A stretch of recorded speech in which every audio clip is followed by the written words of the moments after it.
So I got a ton of these 3/4 inch holes to open up. Laser cutter cut them in. They're nice and clean. They're where they need to be and that stuff. I need to get a drill bit that's actually a little smaller because I set it up. The drill always drills a little big, so they're going to be a hair loose on the slugs, which are running around here somewhere. And I bought these drill bits from E-Tools, Newark, New Jersey. Incredible customer service, and they look really good until you chuck them up and then you find out they've got a wobble. So I've actually got it in a collet all the way up on the shaft, on the shoulder, because if I have it on the 3 flats where you're supposed to mount it to the chuck, it wanders all over the place. So it's another reason for using the mill. Plus I can get the mill down pretty slow too, so I'll just drill a couple and that ought to be enough. You can go ahead and go. I gotta turn the sound off at this point anyway.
Well, I'm down to the point of, or not down to the point, to the point of drilling this big ass box of, there's got to be 100 of these, 80 to 100 of these.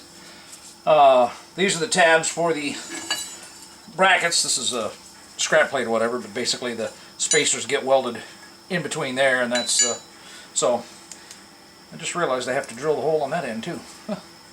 My only real concern was drilling the hole, the 3/4 inch hole, because of the amount of pressure and torque and everything like that. So what I did here was I wanted something repeatable, kind of like with the way I had the jaw set up with the base plate, sacrificial plate or whatever, so I could just let the bracket hit against the jaw and that would hold all the torque instead of me trying to hold it. I wanted something like that for these. So I turned down a piece of scrap here. And at first, I turned it down so that it was slightly bigger than this. And that way I could clamp the vise tight and then just set this in there, drill it. My fear was that how to hold it down hard, well enough, you know how it gets when it wants to ride up the drill bit or whatever.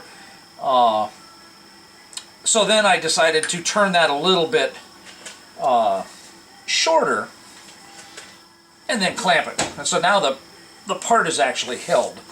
So it's acting as my parallels to keep it up toward the top. And since it's a little bit smaller, I can clamp on here, and then that way the vise takes all the stress.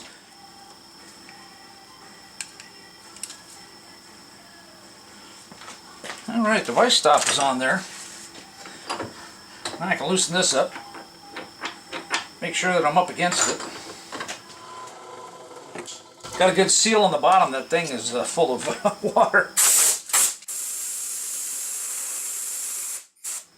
Yeah, I like that. That's working really well. It's making the holes really nice too. Let me grab a spacer and see how they look. Oh, that's beautiful.